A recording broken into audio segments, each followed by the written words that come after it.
Exodus chapter 37. Building the Ark of the Covenant.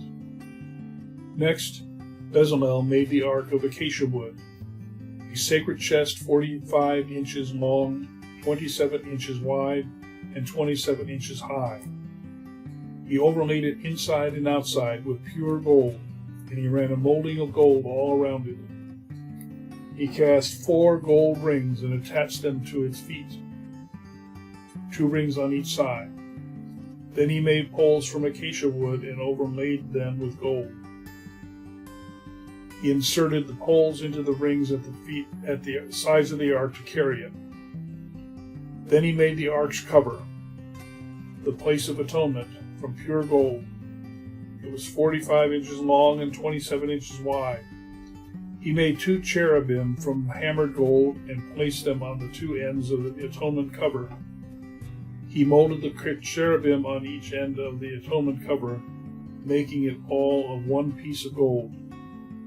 The cherubim faced each other and looked down at the atonement cover with their wings spread above it. They protected it. Building the table. Then Bezalel made the table of acacia wood, 36 inches long, 18 inches wide, and 27 inches high. He overlaid it with pure gold and ran a gold molding around the edge. He decorated with a 3-inch border all around, and he ran a gold molding along the border. Then he cast 4 gold rings for the table and attached them at the 4 corners next to the 4 legs. The rings were attached near the border to hold the poles that were used to carry the table. He made these poles from acacia wood and overlaid them with gold. Then he made special containers of pure gold for the table, bowls, ladles, jars, and pitchers, all to be used in pouring out the liquid offerings. Building the lampstand. Then Bezalel made the lampstand of pure hammered gold. He made the entire lampstand and its decorations of one piece: the base, center stem, lamp cups, buds, and petals. The lampstands had 6 branches going out from the center stem, 3 on each side. Each of the 6 branches had 3 lamp cups, shaped like almond blossoms, complete with buds and petals. The center stem of the lampstand was crafted with 4 lamp cups, shaped like almond blossoms, complete with buds and petals. There was an almond bed beneath each pair of branches, where the 6 branches extended from the center stem, all made of one piece. The almond buds and branches were all of one piece with the center stem, and they were hammered from pure gold. He also made 7 lamps for the lampstand, lamp snuffers and trays, all of pure gold. The entire lampstand, along with its accessories, were made from 75 pounds of pure gold. Building the incense altar. Then Bezalel made the incense altar of acacia wood. It was 18 inches square and 36 inches high, with horns at the corners carved from the same piece of wood as the altar itself. He overlaid the top, sides, and horns of the altar with pure gold, and he ran a gold molding around the entire altar. He made 2 gold rings and attached them on opposite sides of the altar below the gold molding to hold the carrying poles. He made the poles of acacia wood and overlaid them with gold. Then he made the sacred anointing oil and the fragrant incense using the techniques of a skilled incense worker. Exodus chapter 38. Building the altar of burnt offering. Next, Bezalel used acacia wood to construct the square altar of burnt offering. It was 3.5 feet wide, 7.5 feet long, and 4.5 feet high. He made horns for each of the 4 corners, so that the horns in the altar were all one piece. He overlaid the altar with bronze. Then he made all the altar utensils of bronze: the ash buckets, shovels, basins, meat forks, and fire pans. Next he made a bronze grating and installed it halfway down the side of the altar. under the ledge. He cast 4 rings and attached them to the corners of the bronze grating to hold the carrying poles. He made the poles from acacia wood and overlaid them with bronze. He inserted the poles through the rings on the side of the altar. The altar was hollow and was made from planks. Building the wash basin. Bezalel made the bronze wash basin and its bronze stand from bronze mirrors donated by the women who served at the entrance of the tabernacle. Building the courtyard. Then Bezalel made the courtyard, which was enclosed with curtains made from finely woven linen. On the south side, the curtains were 150 feet long. They were held up by 20 posts set securely in 20 bronze bases. He hung the curtains with silver hooks and rings. He made a similar set of curtains for the north side, 150 feet of curtains held up by 20 posts set securely in bronze bases. He hung the curtains with silver hooks and rings. The curtains on the west end of the courtyard were 75 feet long, hung with silver hooks and rings, and supported by 10 posts and set into 10 bronze bases. The east end, the front, was also 75 feet long. The courtyard entrance was on the east and flanked by 2 curtains. The curtain on the right side was 22.5 feet long and was supported by 3 posts set into 3 bases.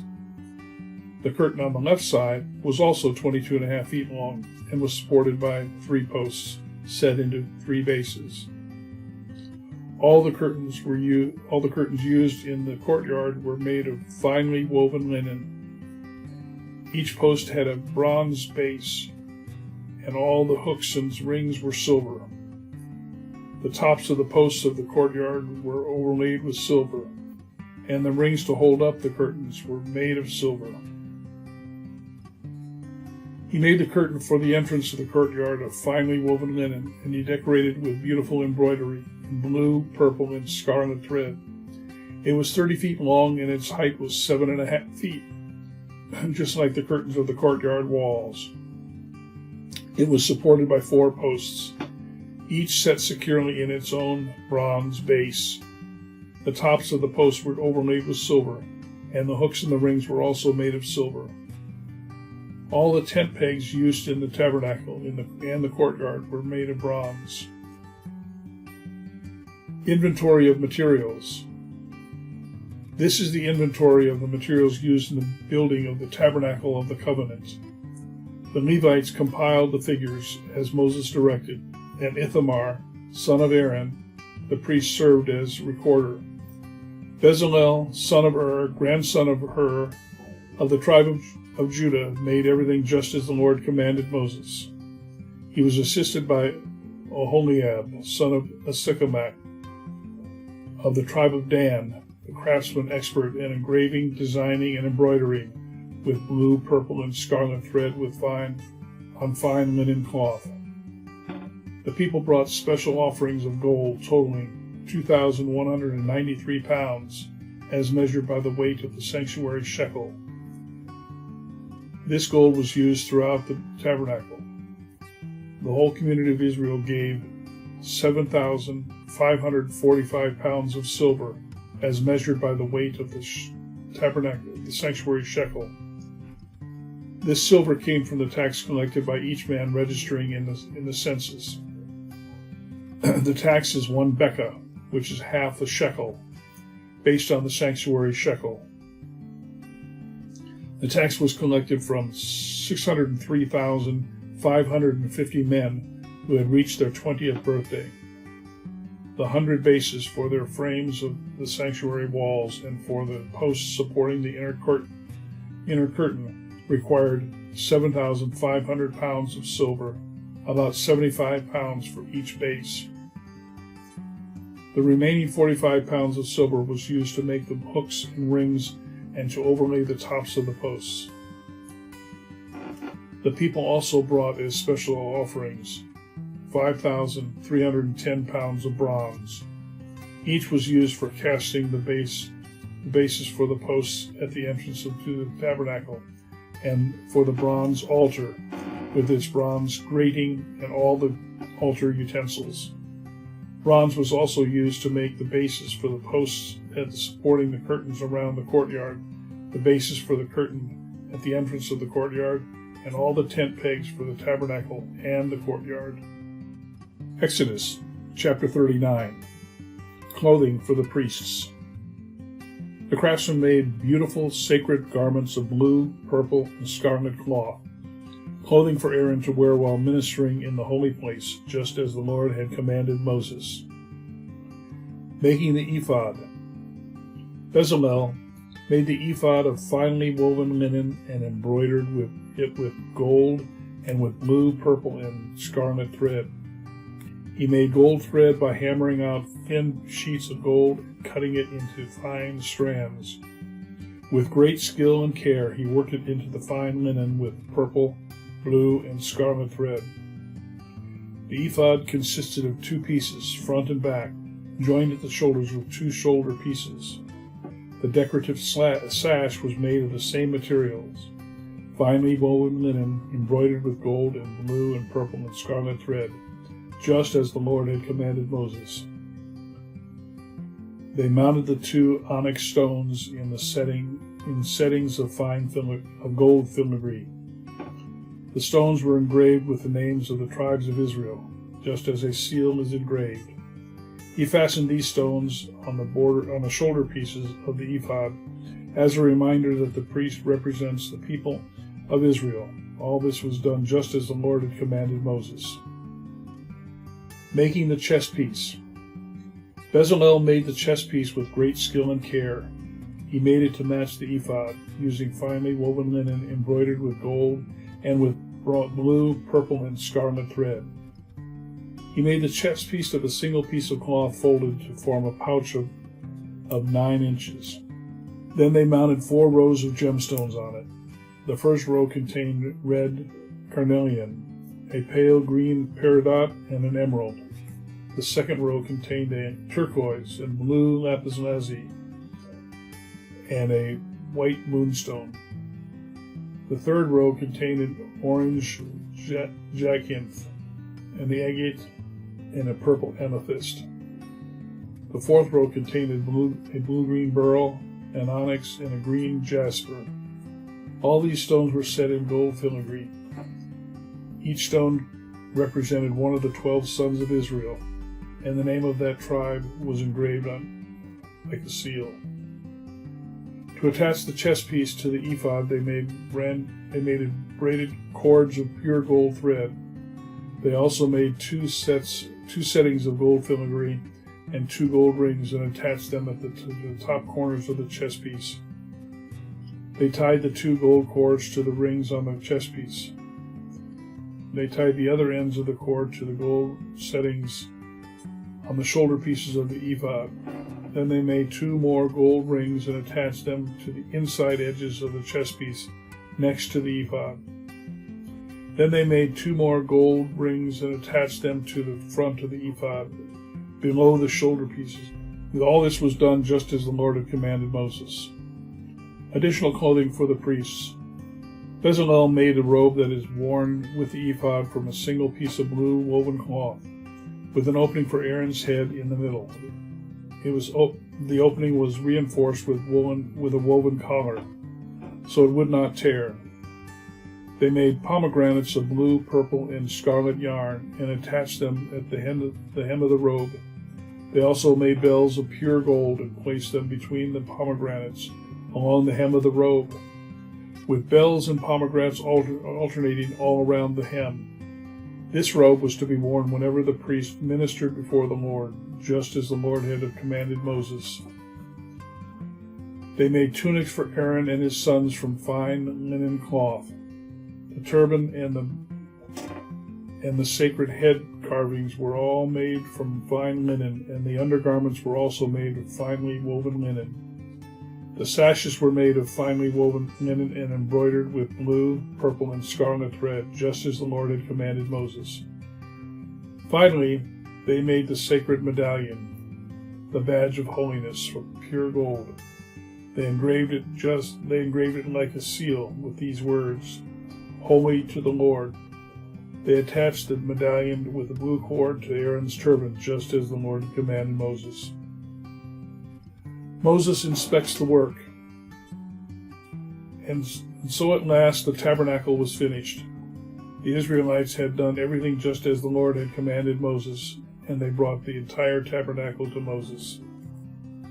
The sacred tent with all its furnishings, clasps, frames, crossbars, posts, and bases, the tent coverings of tanned ram skins and fine goatskins leather, the inner curtain to contain the ark of the covenant and its carrying poles, the ark's cover, the place of atonement, the table and all its utensils, the bread of the presence, the pure gold lampstands with its symmetrical lamp cups, all its accessories, and the olive oil for lighting, the gold altar, the anointing oil and fragrant incense, the curtain for the entrance to the sacred tent, the bronze altar, the bronze grating and its carrying poles and utensils, the wash basin for its stand, the curtain and all for the walls of the courtyard, the posts and their bases,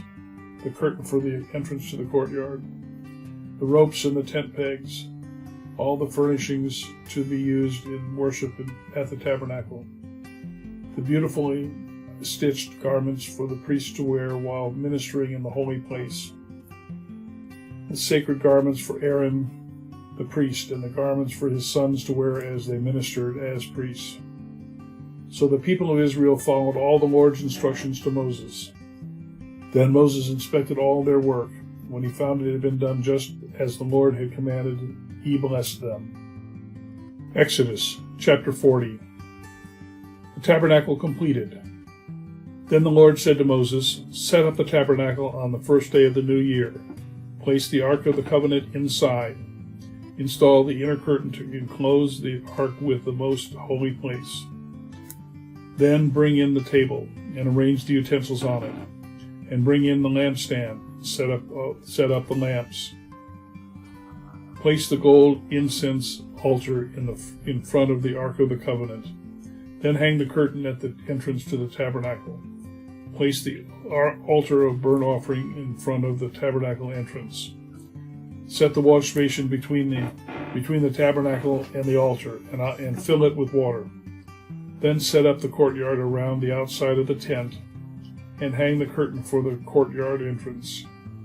Take the anointing oil and anoint the tabernacle and all its furnishings to consecrate them and make them holy. Anoint the altar of burnt offerings and its utensils to consecrate them. Then the altar will become absolutely holy. Next, anoint the wash basin and its stand to consecrate them. Present Aaron and his sons at the entrance of the tabernacle and wash them with water. Dress Aaron with the sacred garments and anoint him, consecrating him to serve me as a priest. Then present his sons and dress them in their tunics. Anoint them as you did their fathers, so they may also serve me as priests. With their anointing, Aaron's descendants are set apart for the priesthood forever, from generation to generation. Moses proceeded to do everything just as the Lord had commanded him. So the tabernacle was set up on the first day of the first month of the second year. Moses erected the tabernacle by setting down its bases, inserting the frames, attaching the crossbars, and setting up the posts. Then he spread the coverings over the tabernacle framework and put on the protective layers, just as the Lord had commanded him. He took the stone tablets inscribed with the terms of the covenant and placed them inside the ark. Then he attached the carrying poles to the ark, and he set the ark cover, the place of the atonement, on top of it. Then he brought the ark of the covenant into the tabernacle and hung the inner curtain to shield it from view, just as the Lord had commanded him. Next, Moses placed the table in the tabernacle, along the north side of the holy place, just outside the inner curtain, and he arranged the bread of the presence on the table before the Lord, just as the Lord had commanded him. He set the lampstand in the tabernacle across from the table on the south side of the holy place. Then he lit the lamps in the Lord's presence, just as the Lord had commanded him. He also placed the gold incense altar in the tabernacle, in the holy place in front of the inner curtain. On it he burned the fragrant incense, just as the Lord had commanded him. He hung the curtain at the entrance of the tabernacle, and placed the altar of burnt offerings near the tabernacle entrance. On it he offered a burnt offering and a grain offering, just as the Lord had commanded him. Next, Moses placed the wash basin between the tabernacle and the altar. He filled it with water so the priests could wash themselves. Moses and Aaron's son used water from it to wash their hands and feet. Whenever they approached the altar and entered the tabernacle, they washed themselves, just as the Lord had commanded Moses. Then he hung the curtains forming the courtyard around the tabernacle and the altar, and he set up the curtain at the entrance of the courtyard. So at last Moses finished the work. The Lord's glory fills the tabernacle.